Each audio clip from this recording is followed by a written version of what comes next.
Hi, everyone. Welcome back to another episode of Journey to Purpose. With me today, I have the wonderfully fascinating Talor Stewart.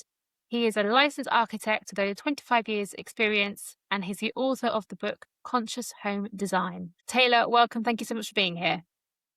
Philippa, hi. Thank you very much. Glad to be here. Really happy to connect with you today. Thank you. My first very easy question is, where in the world are you today? Oh, yes. So I'm in Vermont, which is a tiny little state, less than 1 million people. It's right up on the Canadian border, south of Montreal. Wonderful. Well, I hope it's good weather there today. Yeah, it's wintertime, so we've got lots of snow. Always Yeah. relative.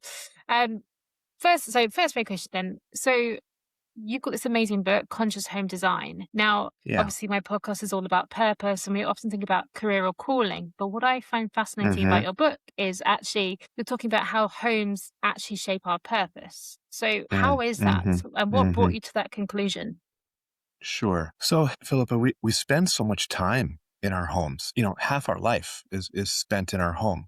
And for those people that are working from home, 90% of their life is really spent in their home. And so, I think everybody understands there's a little bit about the mind body connection, but there's actually, a mind body environment connection. There's so much data to show how our environment, triggers and signals, our the way we respond. And we know this very simply just from here's a situation where the door swings the wrong way. And so it's a friction point. Oh, the door swings another way. It creates flow, right? So just very simple little things, and so friction is going to lend itself to slowed down inefficiencies, compounding that leads to frustration, building, whereas Mm. flow leads to more sense of ease and relaxation, right? So that's just a very simple, way to illustrate the mind body environment connection. It's very broad and deep, so it's less understood by most people than the mind body connection is. And so my job as an architect is to help people put that mind body environment connection to work for them, to help them, in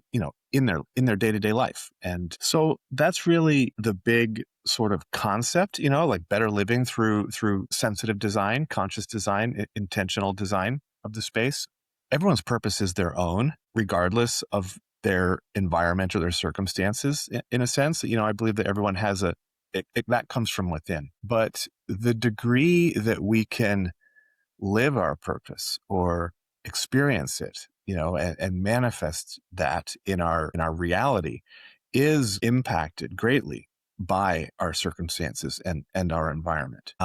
Think about trivia here. What's the most famous painting in the world? Mona Lisa, something like that. The Mona Lisa, exactly. Like according to Google, that's what it is. Okay, So the I Mona was Lisa right. it's 500 years old, and by now I think everybody's heard about it just about. And so, as I learned a little bit more about Leonardo da Vinci and his life and his artworks, I found out that the Mona Lisa took him more than 10 years to paint. And so when I found that, when I realized that, I said, "Oh my goodness, that exemplifies the situation exactly, in that we all know that it takes time and effort to accomplish anything worthwhile. It's like, hey, practice makes perfect. That's sort of common sense. But what's missing from that common sense formula is it also takes space, because if you don't have the space to engage in a certain activity, it's very difficult to be successful in that. And so, Leonardo da Vinci had an art studio. And so Mm. when he didn't have inspiration or he was busy tied up with other projects, the Mona Lisa stayed, stored but safely, so that it was there for him when he was ready to put his attention back on it and he could get it out. And so, if we didn't have architecture, if we didn't dedicate space to human activities, we wouldn't really be able to accomplish much that took longer than a sunny afternoon. Because as soon as, the weather changed or nighttime came and wild animals, messed everything up, so architecture really allows us to build on yesterday's achievements. And Mm. so whether it's science or art or medicine or technology or, just about anything, it's because in large part, we were able to control our environment. To the degree that you can control your environment, you get to shape your future and control your destiny. And so this is true for any activity. Before we had indoor plumbing, hygiene, it was harder to maintain proper hygiene. And also, before we had refrigeration and indoor plumbing, it was harder to maintain a healthy, balanced, nutritious diet, right? And so these things have actually increased human life expectancy because of sanitation and nutrition considerations. So, we really want, there's definitely a cause-effect relationship to having a positive, supportive environment for the things you want to do. But the home is basically, I think the simple concept of the home is, for the past 100 years has been, place to eat, place to wash, place to sleep, and a hangout space, kitchen, bathroom, bedroom, living room, kind of four sort of, activities. But you can give that to someone, but there's no guarantee that they're going to be happy. That they'll have shelter, and shelter will allow you to survive, but there's no inherent, promise that you'll thrive with just shelter. So from my perspective as an architect, the highest calling of architecture is to help people live happily ever after, is to help people live their best life. But that's just a big idea. Happily ever after, I mean, that's storybook and it sounds good. We want that, but what does it actually mean? What does that look like? Like happy. I want to be happy. Okay, well, how can you qualify that? Are there signals? Are there mile markers? Are there clues to, to what would define happiness for you? So the more we can break that down and get specific, the more we can start to actually target those goals. And so with architecture, uh, I need to lean on and be informed by other human sciences. And so, for instance, Abraham Maslow, the psychologist, right? Hierarchy of human needs pyramid. So basic architecture is shelter. And that's great because if you don't have shelter, getting shelter is going to be a tremendous, leg up in your experience. But once you've succeeded in establishing shelter, then you want to start looking to some of your higher needs, loving connections, creative expression, personal growth, and self-improvement. And these are the things that we know start to support the best life. A happy ever after life, a life where we feel like, hey, Gandhi said, I want freedom for the full expression of my personality. You want to grow into who you truly are. You want to have possibility. We all want to reach a little bit for our potential. And so that's what conscious home design is about, is it's not necessarily a style, and it doesn't matter what size home or how old it is or what it's made out of or what style it is. It's really about, well, who are you as an individual and who are the people you live with and what makes you thrive and grow and what sparks your, spirit. And so let's see if we can dedicate space for those activities in some intentional way in the home, because if you're not getting it at home, you're leaving it up to chance that you might find it out there in the world. And so then your happiness is sort of haphazardly, it's sort of a spray and hope. It's not a real good strategy. You just need luck and serendipity to try to, hope, oh yes, thank God I found what I needed. So, we wouldn't go after a job that way. We wouldn't go after dating that way. I mean, there is a degree of surrender and luck in all of these things, but you also can be precise about doing your part. You can do your research and you can present yourself well and you can show up on time and do these things, right? So, that life is bigger than us. We're not in charge of that, but we are in charge of our part. And so we know how to go after certain things. And so it's the same thing with the home. Let's shape some space to support you intentionally. And so that's what I'm here to share with people. I love that. I mean, the way you just described it, it feels like, of course, that is the purpose of architecture. But actually, is this a shared philosophy? Because, I mean, I know, well, in the UK, at least, to become an architect, it's like 7 years, I think, plus whatever else you do. And so, That's right. you're committed to a long journey just to get there. And I love how you talk about, the happiness and the human experience. But is this approach unique to you and people you work with? Or is this a branch of sort of architectural philosophy that we all just aren't aware of? Architecture, in large part, is not talking conscious home design, conscious living. Architecture, architects are a very thoughtful bunch, and we certainly put in the time. And of course, architects want their buildings to be useful for people. I mean, this is a service-based profession, but just like doctors or attorneys, not all architects are created equal. We specialize in different things and we bring our own lens and viewpoints and philosophies to our practice. And so, I felt that there was a need. The message of living intentionally, of having the home support you is needed in the world. So, because not enough Mm. people are talking this way. There architecture is a long process for sure. I think Seth Godin said it takes 10,000 hours to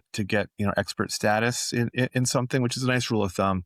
Architects are usually somewhere between 15 and 20,000 hours by the time they're licensed Mm. on their own. Yeah. So, it's a little bit more robust because the profession is so broad. It encompasses so many features and factors. It's not just, design or drawing. There's a lot. Life safety and regulations and, all kinds of stuff. So Amazing. you have to really be committed to it. But me personally, I'm a lifelong learner. I'm interested in self-awareness. I want to feel like I'm in tune with the rhythm of life, that I'm Mm. on purpose, that I'm in flow. This is important to me, and so I have my meditation practice. I try to live mindfully and intentionally and be, sort of self-aware. And, before I studied architecture, I didn't think too much about buildings. I was just busy living my life. And so to me, a building I paid about as much attention to it as I did the weather. It was like, okay, is it sunny today? Great. I'll dress accordingly. Is it raining? Okay, fine. I'll bring my umbrella, right? It's just, you notice it just so you can do what you need to do, but then you forget about it. Hmm. You're not thinking about it and obsessing about it. You're busy living your life. And that's the way it was for me until I went to school, and suddenly I'm thinking about architecture 24/7, for years and years and years and years. And now, because I've put in, the tens of thousands of hours, I'm at, 40,000 hours or something now because I've Mm. spent so much time thinking about it. Someone said that knowledge is the ability to make finer distinctions about a subject. So take like geography, for example. Geography is like, okay, well, the earth is round. It's a globe that goes around the sun. That's sort of, in this day and age, very fundamental, the most basic knowledge you could have about it. And so someone who's more knowledgeable than that would know that there's 7 continents and 5 oceans. Someone who's even more knowledgeable than that would say, well, within those continents are divided up into X many countries, 180 countries or whatever it is these days, et cetera, et cetera. And there's mountains and all, and so finer distinctions equal broader knowledge. And because I've spent so many tens of thousands of hours diving down this rabbit hole, this concept of architecture, there's many fine distinctions that I'm aware of that average people are not. And frankly, most people don't even want to be aware of it. You don't want to be obsessing about your home all the time because that would get in the way of Mm. you actually living your best life. So what I'm here to do is say, look, here are some of the big things that I want everyone to be aware of so that their lens is slightly more in focus for evaluating their environment, because I believe that understanding a little bit about the mind-body environment connection is like an essential life skill. Just like knowing how to dress for the weather or prepare a well-balanced, nutritious meal. It's going to serve you very well over life, especially, because we're spending half of our lives in our homes, or more, right? So Winston Churchill said, we shape our buildings, thereafter they shape us.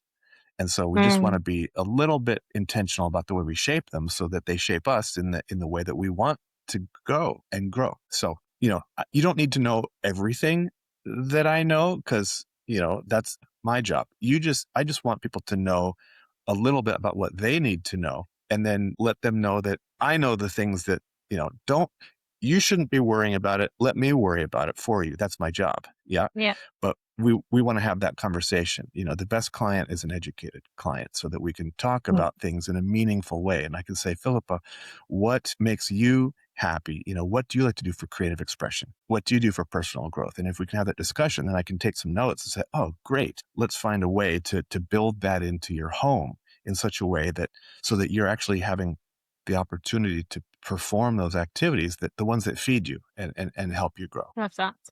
And so, I mean, you talk a lot about happiness and in your book as well, and sort of this relationship Hmm. with the home and happiness. Is there, and I hate to ask generalizations, but obviously where we are, is there a general thing going on with homes that we're doing wrong collectively? Is that if is there one thing you can kind of go, I see this again and again and again, or does it really vary from individual to individual? So architecture started, its first purpose was shelter.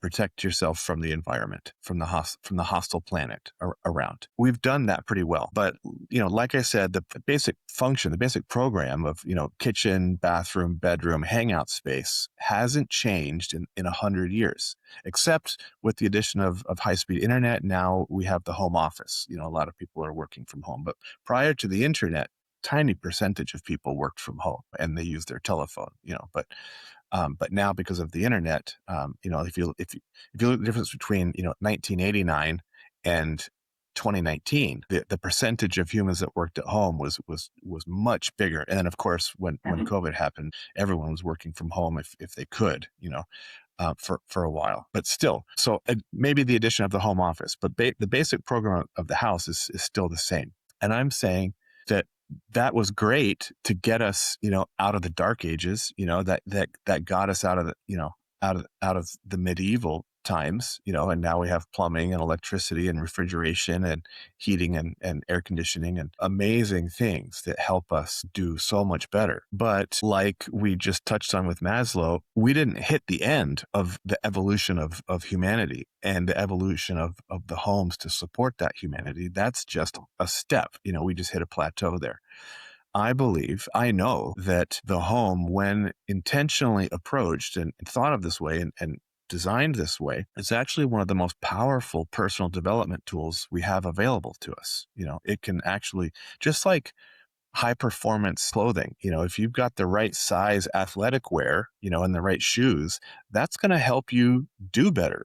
Like you're going to run faster or be able to run longer before you get tired, because you're well supported. Whereas if you got wellies that are 3 sizes too large and you try to enter, some marathon, good luck, right? It's going to be uphill battle. You're creating more friction for yourself. And so the home is the same thing. So the next evolution is to start intentionally incorporating space or opportunity for the things that are more than just satisfying the physical needs of the body, but more the mental, emotional, and needs of the spirit for people. That's the next level of evolution. Amazing. And I know, again, you talk in your book about the 9 essential activity spaces. And so is that Mm-hmm. kind of what you're talking about here? And if so, can you sort of Yeah. elaborate on that a bit more? Yeah. So that's, I asked myself, if we're looking at Maslow's hierarchy of human needs pyramid, and we have these things for, self-esteem and love and connection and creative expression and personal growth and stuff. I asked myself, what would it look like if we intentionally, created homes and space to hit every need on the pyramid, not just, our shelter needs, food and care for the body. And what would that look like? And so I said, okay, well, I came up with 9 essential spaces that would hit every human need, both physical, but also our higher needs. If someone feels stuck or uninspired, which space in their home is most likely missing in your experience? Conscious home design, it's not an all or nothing proposition. If someone's able to build a brand new home from scratch, then certainly they're taking a quantum leap into taking charge of their destiny and shaping their future. But even tiny little 2% shifts that you can make, someone in a rental apartment, could that doesn't have any plans to go knocking down walls or even, they might not even repaint. It might just be as simple as furniture and decorations that's the extent of the shaping, the placemaking that you have. Little 2% shifts can really make a difference, especially over time. The butterfly effect, there was a mathematician who wrote a paper, did the flapping of a butterfly's wings in Brazil eventually set off a tornado in Texas. And, he showed logarithmically how everything, all big things, these big life-changing, world-moving events, they all started as little things. And the specific wording he said was sensitive dependence on initial conditions. And so while not all little things become big things, all big things started as little things. And so we can intentionally start with little things and see how they grow over time. Anyone who's in finance knows about compounding interest, and the difference between a 5% rate of return and a 7% rate of return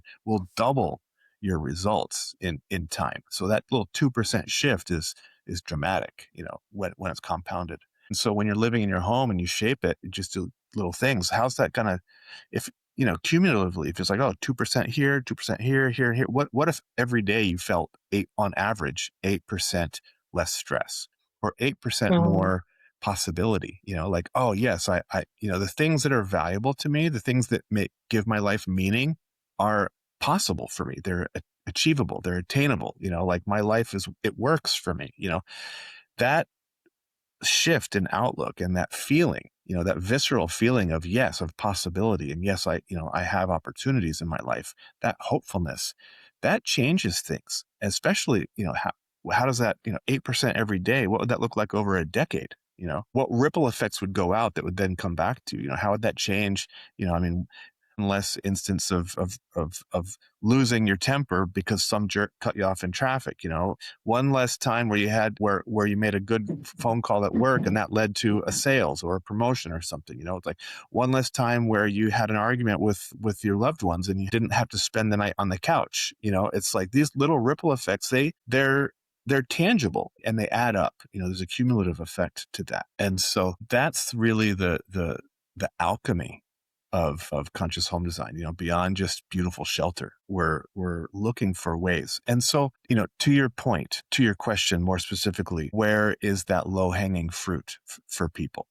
It's not an all or nothing proposition. It's a choose your own adventure. It's a conscious home design meets you where you are. So Philippa, you, for instance, I see you have a beautiful office here. You have your library and a place where you can focus on your podcasting and journaling or working or stuff, that you're doing there. But maybe you love to play the cello as well, but your cello has been locked in a case in the attic for the past 3 years because, you don't have a space to do it. And so that's a creative spark that would, might feed you very much. So for you, dedicating space to a creative activity, setting up a little alcove, a little corner where your cello is ready to go. So even if you only have 15 minutes, you can step over there and do a few scales or play a song. Whereas if it's locked in its case in a closet or in the attic, you only have 15 minutes, it's not going to happen because the friction of getting it out and setting it up and then putting it away and everything absorbs all the time.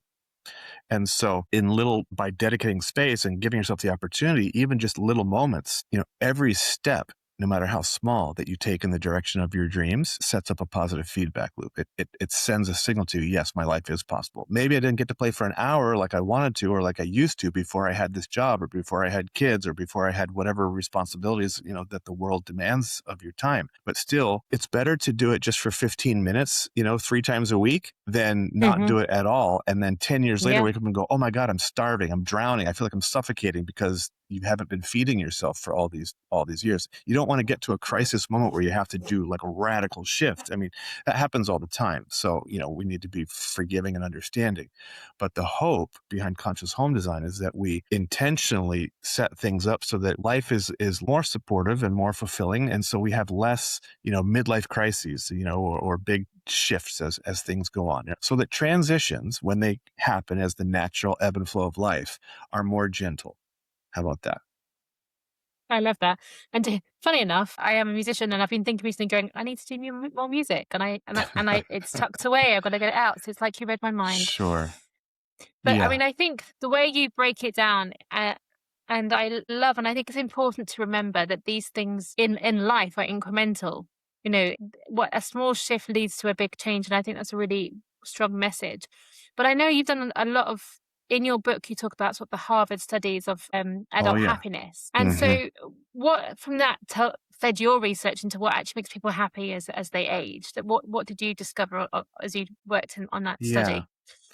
So, I knew I was going to write a book even back in my college days.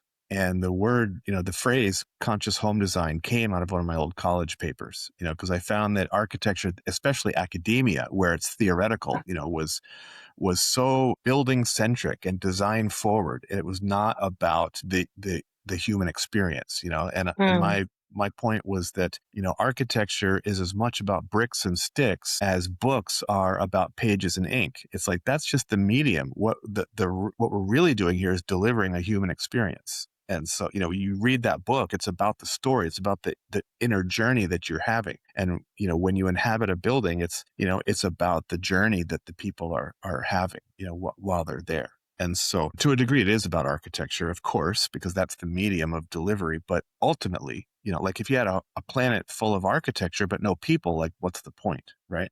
And so, so I wrote the book because I found that architects are, like I said, we're a thoughtful bunch and we want things to, to fit with the environment. But it's still, the profession as a whole is slightly too building first, and people second. Not all, but just a little bit more. It leans a little bit more in that direction than I am comfortable with personally. I'm really trying to really stay in the human first sort of camp. So that's how the conscious home design book, that's how I named it. But when I went to publish the book, it took me 20 years. So if you had asked 25-year-old Talor what my career trajectory was going to look like and different milestones, I would have thought book comes out, maybe year 5, year 10 tops, But, a snake sheds when it's ready. And so it just took me 20 years of practice to be able to get in a place where my knowledge and experience crystallized into, okay, here is the methodology that actually Mm. is fundamental. And so I wrote the book not as another style guide. There's a lot of talented designers out there that can grab certain textures and colors and materials and set up a nice collage, and they blend, and and so much beauty and so much talent out there. And that's sort of an artist, sort of approach to the profession, and they show off pretty pictures of the work they've done, and people look at it and they either swipe left or swipe right. Hey, I want it or I don't. It's like, great. For me, conscious home design was an exploration into universal principles. I said, yes, everyone's an individual. Some people like red, some people like blue, but underneath of that, what's true for all human beings, and so let's start there with these fundamentals. So for me, conscious home design is something that's applicable to, all people in all countries, in all styles of home and all building, whether it's a cottage or a castle, whether it's made of sticks and bricks, or whether it's made of stone and straw, whatever it is, it's no problem, because it's about the people, not about the architecture so much. The architecture is just the system that we deliver the experience with. And so that will be climate appropriate, regionally appropriate, et cetera. So in writing the book, looking for those universal truths, I was turning to science. I was looking for studies. I was looking for anything that was outside of the profession of architecture from, Olympic athletes. They know a lot about the mind-body connection. They know that if you visualize something, in your mind, go through your routine, your body performs better when you're actually doing it in the physical, and so psychologists and therapists, they know a lot about the science of human excellence, and dietitians and doctors. And so, there's so many disciplines in the human sciences out there that architecture can learn from and be informed from, because architects shouldn't be designing in a bubble. Yeah. Mm. And so in my research, I came across, among many other wonderful studies, but this one was quite profound and potent, was the Harvard study of adult happiness, which started in 1938 and is still going on today. So it's Oh, like wow. 88 years old. It's the largest study of its kind on planet Earth, the largest and longest running, both. It's got both of those distinctions to it. And so all the original participants have passed on now after all this time. They're on to subsequent generations, but they have tracked thousands of individuals through their whole lives. And what they found is that through the ups and downs of life that everybody has, whether it's a career change, whether it's a business success or a failure, whether it's a health challenge, whether they lived in a big fancy house with all the niceties, or whether they had lived in a very modest house, and had struggle and a mark life by challenge and strife. They found that all of these things matter, but what mattered the most, the single biggest predictor of people's happiness and fulfillment, and interestingly, their life expectancy, so human longevity, was affected by the quality of their relationships. And so I think this makes intuitive sense. We all say, oh, of course, Mm-hmm. that's why I get out of bed in the morning, is to do things for my family, make my life better, make my family's life better. And in any spare time, I want to hang out with friends. Friends and family, that's what makes life worth living, right? We all know this. But now that we have the math that proves it, we've got data that shows this, it gives us permission and justification to take, quality time off of our wish list and put it onto our must-have list, right? We're now given permission to prioritize this, because it's like, hey, do this, and chances are you're going to live longer, or certainly you're going to be happier with the time that you do have. Yes. So the Harvard study was very clear that relationships, because that's another big word, relationship, it's just like happiness. It's like, what does that mean? Relationship. How do you get your arms around that? They were very clear that relationship was not limited to, a romantic partnership.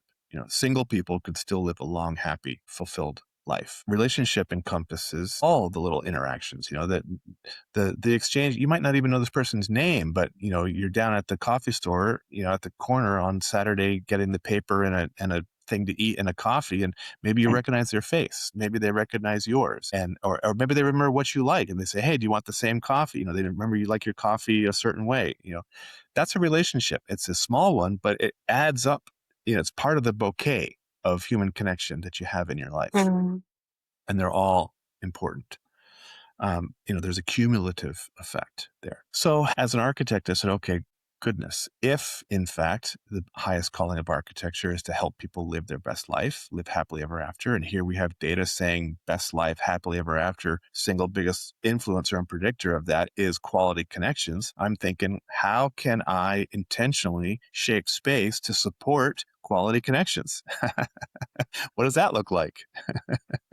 Right? Now the rubber meets the road. Now we're really getting into something. This isn't just preference and, oh, I like this, I like that. That's important, but this is deeply rooted. And so I started studying relationships, and I found out that the Greeks have 7 different words for love based on, how it shows up. Is it storge, agape, filial, eros, is it between lovers or between a person in their community or a parent and a child or two best friends, different flavors, So that's interesting, but I kept on digging. Anyways, what I ended up discovering is that all the diverse relationships that we have are going to fit into one of what I've classified as 3 broad categories: giving, receiving, and reciprocal. And so examples of giving relationships are ones where we show up as a primary giver. So if we are a mentor or a coach or a teacher, if we're a parent or a babysitter raising children, or if even plants and animals, whether those animals are a pet or even if you put a bird feeder outside, that's an example of a giving relationship you've initiated. And so giving relationships are very important to us because, well, they get us out of our own bubble.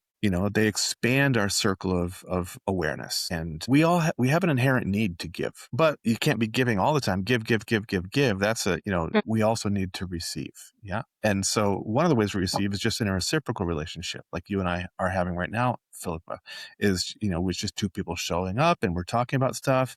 It's not like I'm talking to kids where I have to have a role model face on and be on best Mm-hmm. behavior. A reciprocal relationship is like I can let my hair down and talk from the heart and be a little more casual because there's a different dynamic going on. And this helps develop a different side of our personality. Again, Gandhi, I want freedom for the full expression of my personality. As we have different types of relationships, different qualities of relationships, giving, receiving, and reciprocal, they help us become a well-rounded individual, and they feed us in different ways. And so relationships with our peers, colleagues, friends, spouse, or significant other, etc., where there's some sort of give and take going on, an exchange. And then the receiving relationships, we're the primary beneficiary of someone else's care and attention and love and wisdom. And so relationships that we have with our teachers and mentors, elders, parents, ancestors, even inspirational figures, heroes, or spiritual figures, anyone that's going to encourage us or inspire us to stretch a little bit more into our possibility, into our potential. Anyone who's saying, hey, I believe in you. Or even something simple as, hey, you're not alone. I Mm. care about you. How do you, if you have those relationships in your life, because we all have a need to give, but we also have to receive love. This is a human need. No one's an island. Oh, I don't need anybody. That's not true. Everybody needs somebody. Right. And Yeah. so, we want to build opportunity for giving, receiving, and reciprocal relationships in the home.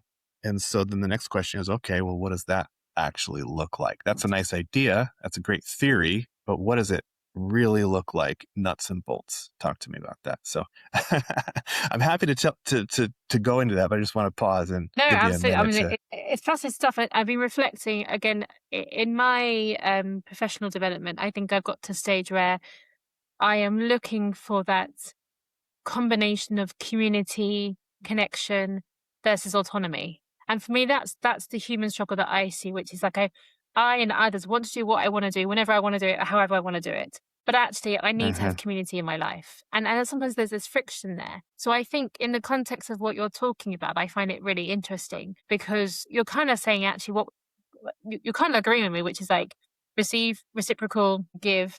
These are all avenues that we need to have in various amounts of buckets, and how the home supports us to do that can make a difference Yeah, to our overall happiness, right? And so, yeah, so going into that really is how does it all fit together, like you say? sure.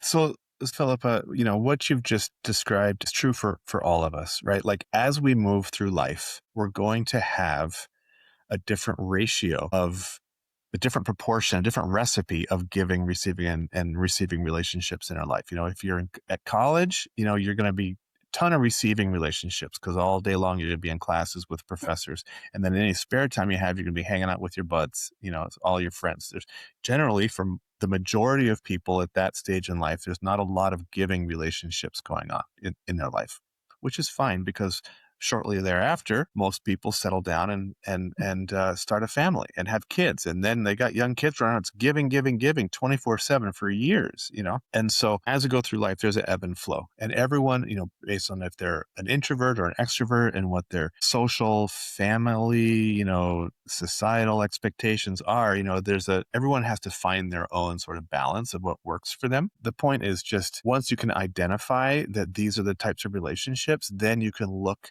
around in your own life and say, where am I well supported? Because once you can identify it, you now know how to make a cure. If you say, oh, I'm feeling this vague, like I don't have something, that's a tough place to be because you haven't crystallized it into the conscious mind. It's just this nagging feeling. But once you can identify and say, oh, it's this, I need more of this type of support or relationships in my life, you can then say, now that I know what it is, I can start cultivating that, and Mm. targeting that goal, that outset. So knowing is half the battle, right? The clarity gives you confidence, and confidence is speed. It's the courage to take action and in a direction that won't be a waste of time. It minimizes risk knowing these things. Yes. So again, finer distinctions. So relationship, okay, great. That's something, but giving, receiving, reciprocal, that's a finer distinction of relationship. So let's talk about what supporting relationships in the home actually looks like. And this is beautiful news because, again, Harvard said this is the biggest predictor of our happiness and our life expectancy, statistically on average. And anyone can do this, even if you're in a rental. So you don't have to be hiring an architect to get this. Yeah. So I set a challenge for myself. I said, look, okay, we want to have opportunities for giving, receiving, and reciprocal relationships in the home. And some spaces naturally seem to lend themselves to one or more types. Like, for instance, in the kitchen, I am preparing food for my loved ones. Maybe that's a giving space. Oh, the family room, that's where I'm hanging out, telling stories. And maybe that's a reciprocal space, where you're having conversations and stuff. And so some rooms have functions that lend themselves in support to a greater or lesser degree of certain, of the three types of relationship. But I asked myself, is it possible for not only just for the home to provide opportunities specifically for giving, receiving, and reciprocal, all three kinds, but could every room in the house provide opportunity for all three kinds? What would that look like?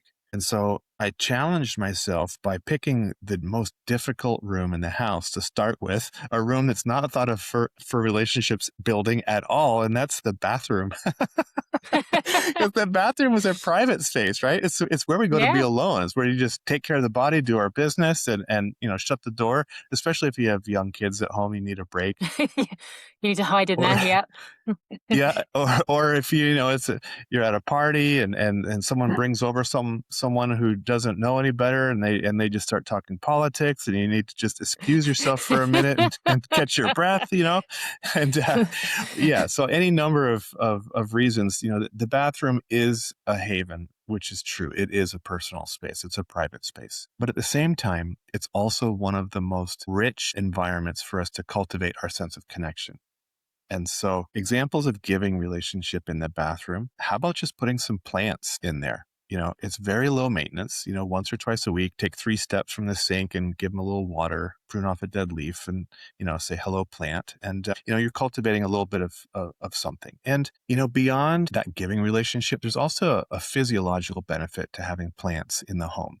I see you have some green growing things up there, or even if they're artificial, just the visual cue is enough to actually trigger the Mm. relaxation response, because no matter how beautiful our space is, the fact is human bodies did not evolve in buildings. We evolved in nature. And so the most beautifully designed room is still, from the perspective of the human body and the human organism, it's a foreign environment. And so though your home Interesting. is your sanctuary, and compared to the chaos of the outside world, it is a retreat and a shelter and a place where you can go, and take a deep breath. The fact is, it's still sending subtle cues to your brain that, hey, you're not in your natural environment, and therefore it's going to elicit at some subtle, minor level a stress response. But when you put plants in there, it counteracts that and says, oh, you're in your natural habitat. I can relax even more deeply. I can more quickly get to a resting heart rate, reduce blood pressure and brainwaves calm It's with the interesting you should plants. bring that up because I live in a forest, and my Yeah. experience of the pandemic was probably very different to many other people's. So, I mean, I Mm-hmm. could go out every day into the forest. In fact, I work from Mm-hmm. home for the first time during the pandemic. Very But now, if I supportive. don't go outside every day, I feel the difference. Yeah. And yes, we have green stuff everywhere. I mean, our bathroom has got this fern that we have to like prune every few months because it goes. It's like a prehistoric fern that just copes really well. Wonderful. So But you're I doing these compare that to things my intuitively. yeah. You're just, that this is powerful for you.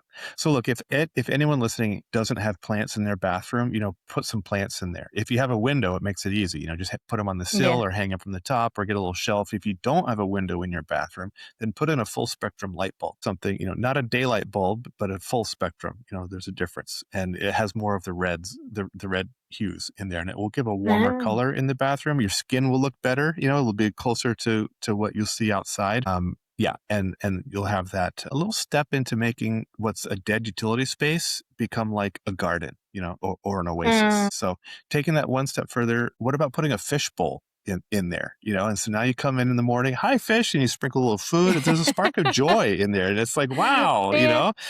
and it's like a little goldfish swimming around, or one of those betta fish with the nice fins. It's very beautiful to look at. And so, Oh, try yeah. that, if it suits, right? It's just, these are just examples of giving relationships that are possible. But it's interesting that and I find the juxtaposition of you, an architect, and we think of buildings with nature, and the fact that Yeah, you're actively bringing together. But it's a nice symmetry, I guess, of I, as the architect, are saying actually what you need more of in your home is nature, but actually you bring the two together, and you can have both, and it will benefit you. definitely. Absolutely. That's right. Because you can chuck seeds out your window and maybe some of them will grow. But if you cultivate them and put up, Mm. stakes and water and mulch and weed and, and cultivate those seeds, they're going to, more percentage will grow. They'll grow faster and they'll be more abundant with the produce that they deliver. Yes. And so, Yeah. living wild in nature, yes, it's our natural habitat, but certainly life expectancy, we talked about hygiene, everything is amplified by having a home. That said, living in a box, it does give us a boost compared to being homeless. On average, statistically, people will live longer, but it doesn't mean that we've hit the ceiling. Like I can see ways that living in boxes is actually shortening life expectancy. And so if we could take the best of nature and the best of architecture and combine them, we might see another bump, another 5 to 10 year bump in evolution. 100 years from now, average life expectancy, might have increased by 5 to 10 years, if everyone was doing this, So, there is possibility, we're not done growing and evolving and learning and becoming. Oh So, goodness, let's hope that yeah. we aren't done, because quite frankly, we've got a lot of work to do, haven't we, as Well, a we just human crawled out of race? the dark ages, didn't we? Yeah, I Yeah. know. Yeah. We've got a couple of more So, thousand years to go at least. no, I mean, yeah, right. Sure. So those are giving examples of giving relationships. So reciprocal relationships in the bathroom, we see this very common in the master suite, two sinks, so you can brush your teeth side by side with someone. And if you have room for it and your personal lifestyle choice, it aligns for you, why not have a bathtub that's big enough for two? You can soak in there. It's very relaxing, which is calming and healthful, but it's also quite romantic, can be. So what about expanding on that, taking that further? What about having a shower stall that's big enough, with two different heads on it, so you can shower simultaneously with someone. And, that doesn't have to be sexy time. That can just be efficiency. Instead of having to take turns in the shower, and coordinate your bathroom schedules, you can just do it go about your business at the same time. And as long as you have enough space, you're not bumping into each other. That's very nice. And there's a sense of stability and solidity, that you can count on when, even if you're not talking to each other. Psychologists have said, when people are in proximity, and have that kind of routine together, it can, be very strengthening of a Mm. relationship. So again, everyone has to choose, what feels right for them. But these are examples of reciprocal Yeah. relationship opportunities in a bathroom. Receiving relationships in the bathroom. Well, Philippa, what if you took an image of someone that loves you, or someone who wants the best for you, and had that up there so that when you're at the sink washing your face or brushing your teeth, you can look and remember that feeling. Remember what it feels like for someone to want the best for you, or for someone to say, I believe in you, I care about you, I want you to, succeed. How do you feel in your own body? How do you stand on your own 2 feet? How do you show up in all your interactions throughout the day, from that place? What ripple effects Mm. are being sent out, and then what comes back to you from that place of feeling, supported. Look, if it feels creepy to have a picture of grandma in your bathroom, then that's fine. Like, how about a nice inspirational quote? Or if you're like, hey, I'm Catholic, my partner's Jewish, and we both can't agree to have a picture of Jesus in the bathroom. It's like, okay, fine. Take some text, something that someone wrote to you in a letter that really touched your heart, or something that you read somewhere that's just really inspiring for you and motivating. And write that out and tape that to your mirror so that, that's very subtle. It's not obtrusive, it's too prominent, it's not in your face, but you can just take a minute and, just 5 seconds, and look at that, and Mm. almost like an affirmation, just read it to yourself. Look, just putting a plant and a picture or a quote in your bathroom is probably not going to change your life. But if you do it intentionally, that is the fuel that makes the engine run. When I know that when I was when I first went to work out with my personal trainer, I was doing some, he was guiding me through some exercises, and he said, hey, you're not paying attention. He said, I don't want you to just mindlessly do the exercises. He said, when you're doing an exercise, I want you to put 100% of your focus and your concentration and your attention on the muscle groups that are being worked right now. Again, that's that mind-body connection. And in 6 months with him, I made more progress than I did 3 years on my own, And so the intention that we bring to the event makes all the difference, between how Mm. potent and effective and transformative the experience is. And so the intention of having the giving relationship, the intention of the quality and the feeling of that receiving relationship, that's the potency and the alchemy of the situation. So it's really about, well, look, even just seeing an image there, or the quote, or the plants, it's going to send subconscious cues to you. There's still power in that. So Mm. that still could change your life. There's still, because it's subtly just going to remind you, hey, yep, that's important to me. You don't have to get real deep about it. You don't you don't have to go, okay, I'm really going to take time and make a ritual out of it. You can, if that suits you, but even at a more casual, lighthearted passing, it's still going to have an influence. I'm just, showing that the more intentional we are about things, that there is a correlation in terms Mm. of what you get. You get out of something what you put into it. I think the way I've heard it described is where the focus the focus goes, something flows, like the change flows or something, Where and it's the attention same thing. goes, where That's it. energy flows, where attention goes, something Yeah, like that. yeah, yeah. Yeah. But I think it's right, and you see it a lot of the time with people who stretch themselves too thinly, and Mm, they're doing a million things, but nothing seems to get done. mm-hmm, And it goes back to, we mm-hmm, focus on that one thing, those incremental changes. And what I like mm-hmm. about the things that you bring up here is, again, they're not big. I mean, you've got to find the thing that's right for you, absolutely. But you can go and buy a Right. plant, or a fish, or put a sign out, Sure. and that's Yeah. just a little step in the right direction for what you as an individual might need to feel good and get that balance in your life. Right. So now, taking these examples as an illustration, you can take that same premise and go through every room in your house and say, where am I being Mm. well supported? Where are there gaps? How does that feel to me? Do I want to make a shift? And so you can find the low hanging fruit in your own situation, Mm. just by doing a self assessment. in your home. And so that's the Love that. relationship piece, and we talked about Maslow's, where creative expression or personal growth, some sort of self growth or personal development activity, et cetera, et cetera. So the book, Conscious Home Design, I wrote that to give people, sort of the big idea. There was a YouTube video I saw like 10 or 15 years ago. I think it was a high school teacher, and he had a jar on his desk, and he had a bunch of rocks and some pebbles and some sand. Oh, yeah. And he was trying to demonstrate the priorities, right? And he was like, if you put in the sand and the pebbles, then there's no room for all the rocks to fit at the end. But if you put the rocks in first, then you put in the pebbles and the sand, everything fits in the little crack. Everybody fits if you prioritize properly, And so the Conscious Home Design book, when I first sat down to write it, I realized it was going to be 42 chapters long. I thought, my God, no one's going to read that. Who wants to read that's boring. It's like my intended audience isn't architecture students. That people don't need to know everything that I know.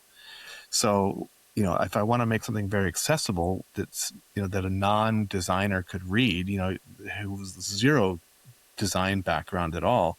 And, so I ended up writing a 12-chapter book that anyone can read in about an hour. And so I said, let me put those rocks in there. And that's the big important stuff, that once people know that, okay, now they have a fine-tuned, a lens that is more finely tuned on how they can observe their world. Then I worked with someone who has a dual master's degree in social work and psychology. This person has worked in government and had a team of people, so understood policy, larger scale policies, but then went back to school and got a second master's in psychology, and now works as a therapist one-on-one with people. So the nitty-gritty stuff. And so, because I am an architect, I need to recognize my professional limitations. I'm not a therapist, I'm not a social worker, but I want to learn from these disciplines. And so I worked with this person, read the book, and then together I said, hey, the quality of the questions we ask determine the quality of our results. If you ask good questions, you get good outcomes. And so I want to make sure we're asking good questions about these 10 big things so that people can start breaking them down into what that actually looks like for them in their experience. How can they personalize it? How can we get into the stones and the sand that are in that jar? And so we came up with the Conscious Home Design Workbook. And so it's a companion thing. So anyone who's interested, I would certainly love to recommend that people can do, no matter where they are, even if they're, anywhere in the world, whatever their home looks like, even if it's just an apartment. So to take it one step further, if anything I've said sounds good and people want to know more about it, I certainly would encourage them to check out the book and the workbook together. Perfect. I'll put the links in the show notes, but if people want to reach out to you personally, how can they do that? So the book and the workbook is available for instant download on my website. Also the audiobook, I think it's a bundle, so you can listen to book on tape, while you're driving or working out. But there's also a contact me form. So if someone wants to set up a consultation with me and pick my brain, just reach out. My website is conscioushomedesign.com. And so I do projects all over, all over North America, coast to coast, top to bottom, and select places internationally. So I'm happy to consult with someone no matter where they are in the world. Happy to help. Amazing. Thanks. Taylor, it's been fascinating, and I can recommend the book because I've been reading it because you very kindly sent it to me. I think your work is fantastic, and I look forward to seeing more conscious homes as people pick it Me up and too. read it and share Yeah. it. Yeah. Thank you so much. Thank you.